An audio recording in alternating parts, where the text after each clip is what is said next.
भी होता है कि कुछ समय के बाद उसे भूलना ही भूलना है। नहीं तो क्या होगा, अगर कोई हादसा जैसे देखते हैं कि कोई हादसा हो गया, किसी को हार्ट अटैक का बीमारी भी होता है, क्या कि किसी को अगर कोई भयानक चीज हमेशा याद आता रहे तो वो माइंड क्या हो जाएगा, पागल हो जाएगा। इसलिए दिमाग का एक कैपेसिटी होता है कि एक समय के बाद वो अपने यादों को, पुरानी चीजों को भूल जाते हैं। लेकिन पढ़ाई कई कई चीज होते हैं जो भूलते नहीं है, कुछ याद रहता है। याद क्यों रहता है? क्योंकि हम उसे बार बार रिविजन करते हैं, बार बार रिपीट करते हैं, या फिर कहीं सुनते हैं या देखते हैं। तो जो चीज हम बार बार दोहराते हैं वो हमें ज्यादा समय तक याद रहता है।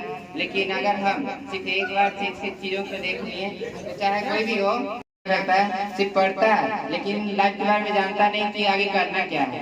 जब समय होता है, जब एज होता है, तो पता नहीं चलता है कि आगे करना क्या है और वो लच करा जाता है। वरना आजकल ये जॉब वगैरह देखता है, कोई भारी चीज नहीं है। अगर हम बोले कि 9-10 वाले को जॉब में बैठा दे तो सब पास हो जाएंगे, तो बोलोगे नहीं।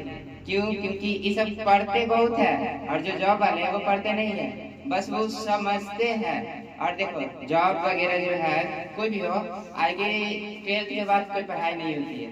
12th के बाद कोई पढ़ाई नहीं होती है, बस क्या होती है, रिवीजन होती है। 7 से 12 तक जो बढ़िया से पढ़ लिया, उसको आगे पढ़ने की जरूरत नहीं पड़ेगा। क्योंकि जब वो आगे पढ़ेगा तो पता चलेगा कि हम 7, 8, 9, 10 वाली ही बात को दोबारा पढ़ रहे हैं। हम भी कभी पढ़ते हैं, हम 12th BA पास कर लिए हैं, फिर भी देखो हम अभी भी पढ़ते हैं क्या, 7, 8, 9, 10। और जो जनरल कंपटीशन एग्जाम हो या फिर कोई भी एग्जाम हो, यहाँ तक UPSC तक में 6 से 12 तक ही क्वेश्चन आते हैं। इसलिए ये हम सब हल्के ले लेते हैं, 6 है, 7 है, 9 है, चलो ऐसे पार कर लेंगे। 10th आएगा तो देखा जाएगा। 10th में भी आते तो क्या, आज नहीं कल पढ़ेंगे, कल नहीं परसों पढ़ेंगे। फिर देखते देखते क्या होता है, एग्जाम आ जाता है। एग्जाम आता है जैसे सब हड़बड़ाहट में हाली हाली रटने लगता है। रट्टे से कुछ होता है, आज रट लगे कल ला जाओगे। इसलिए शुरुआती से अगर रेगुलरली पढ़ोगे तभी कुछ होगा।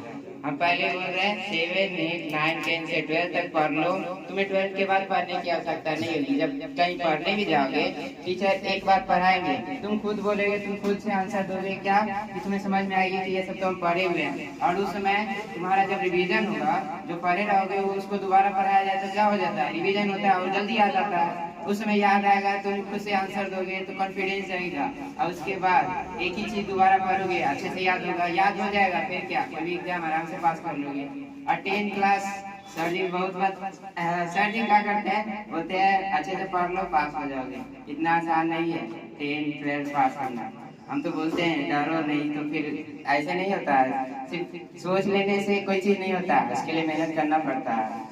और शुरू से अगर रेगुलरली पहले पढ़ाई करोगे तभी होगा। अब पढ़ने का तरीका हम बताते हैं कैसे।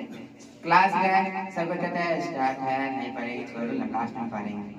वैसा नहीं होता है। शुरू से अगर हम सर जी क्या करते बताते हैं, क्लास में तो ध्यान देते हैं नहीं। जब क्वेश्चन टेस्ट की बात आती है या फिर पूछने की बात आती है, घर पे जाके रट्टा मारते हैं, तो याद आता है, याद होता है। जो ध्यान से सुना रहता है उसी को याद होता है। लेकिन फिर किसी को नहीं याद होता। ऐसा ही क्यों?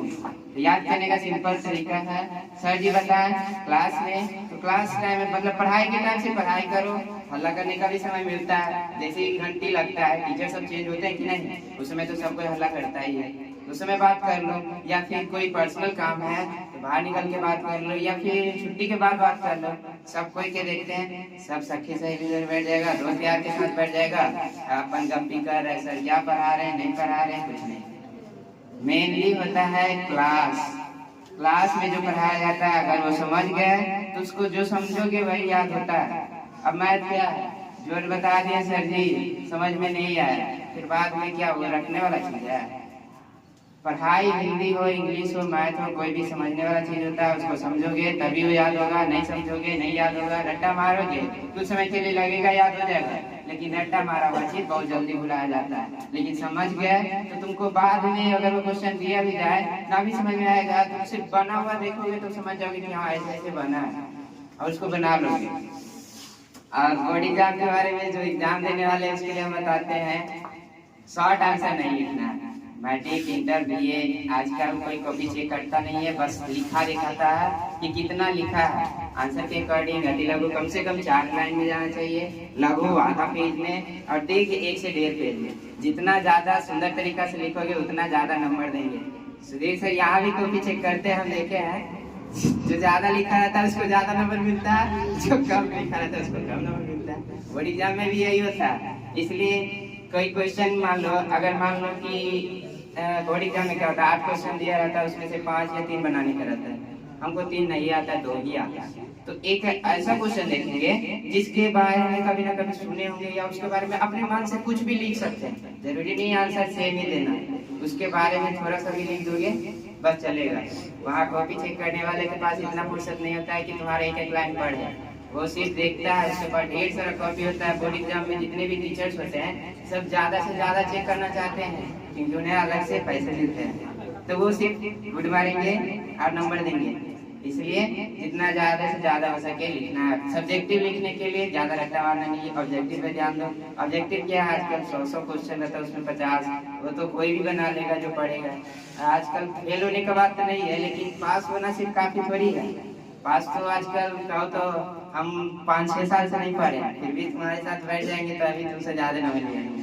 क्यों?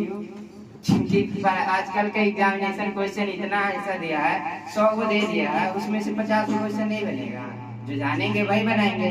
थोड़ा सा भी एग्जाम क्वेश्चन का क्या होता है, थोड़ा सा भी कंफ्यूजन लगी ये होगी, तुरंत छोड़ो उसको, आगे बढ़ो। जो जानो तुम कंफर्म वही बनाओ, गलती बिल्कुल नहीं करना, तभी आंसर नंबर मिलेगा। नंबर सादा सब्जेक्टिव में उठाते हैं, कैसे उठाते हैं हम लिखने का तरीका बता दिए। राइटिंग वाले सुधार लो, राइटिंग सही रहेगा। अब पढ़ने का तरीका क्लास में ध्यान दोगे तभी बाद में समझ में आएगी, नहीं ध्यान दोगे तो फिर वही रट्टा मारो, फिर भूल लाओ। समझ में आया?